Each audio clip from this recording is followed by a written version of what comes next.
am ci loo xam te conseil la bu ma lay jox sa diggante ak sénégalais rapport bi lan la. waaw sama diggante ak sénégalais ñoo ma bëgg parce que rëyul nga taxaw nga ma wax fi ma jóge ñëpp xam nañ fi ma jóge. waaw doon dund lu metti tey ma gëm sama bopp prouvé ba yàlla def ma egsi fii kon dama ñafe dama fighting. dëgg la mais Bijou Ngoné dafa liggéey sama carrière tey dama doon ñaan yàlla rêvé bokk ak ay ñoom waaju baax artistes yi may. merci mi ngi noonu.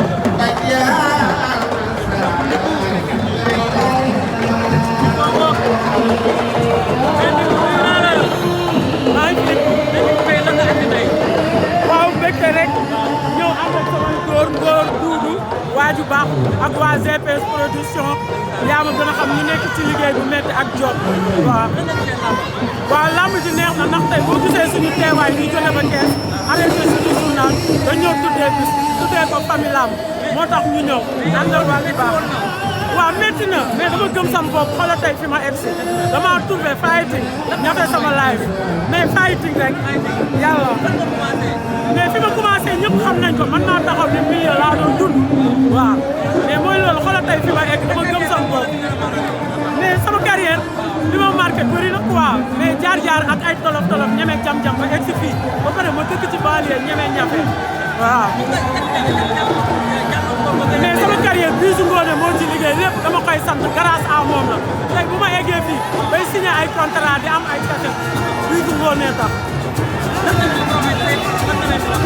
nee leen li ma leen di wax nañ ñu xaar ñoo ngi ñëw ci série bu doy waar famille lamb ñaareelu waaju baaxe bi nii nabu yaay daan bi aawa kër gi dina mel ni tukki sa bënn saañ ba réer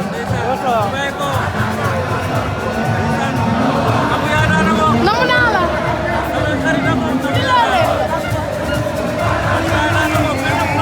maa la raw maa la waaw xam nga tey moom du yomb parce que famille lamb moo xewle te famille lamb moom bu xewlee dañ koy yëngal ba mu yëngal loolu war a suñu teewaay tey moom moo xewle tey waaw ma def nii ndax famille lamb jaajëf grande yow laa koy jox bu ma ko sumee waay gis nga waaw mais sant yàlla rek waaw sant yàlla rek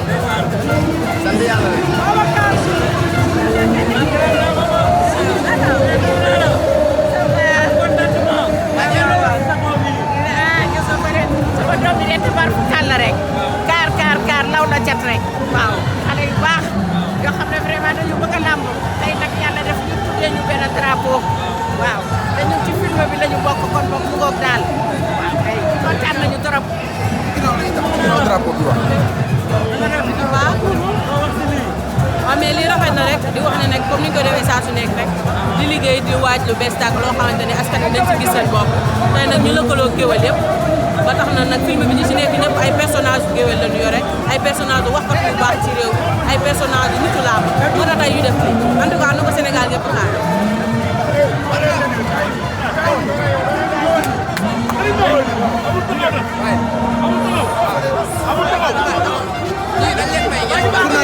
fay naa la sama xarit oh guys Iba Kane ñu xaw a may tuuti rek guys xoolal ñun ñooy priorité parce que pour mën a jël dañuy tourné film nii film la cinéma la ñuy def quoi dafa am film bu ñuy tourné quoi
waaw defal loolu. incha allah. combat lay ziar. Alaaji Saliou. waaw man at bi si la combat bi. diggante Delta. waaw ndeysaan. ak Ouskara. ak Ouskara. Delta moo di féetee loxo ndeyjoor. ndeysaan. Delta kii xam nga Ouskara.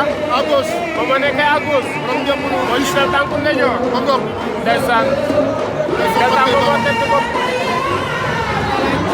man xar mbay ma jaaga ñëw na ci bis bi waaye ba léegi Ablaye Mbaye Peex ñëw na ci bis bi ba léegi délégation bi nga xam ne ñoo ñëw beneen drapeau ba léegi bokk na ci délégation bi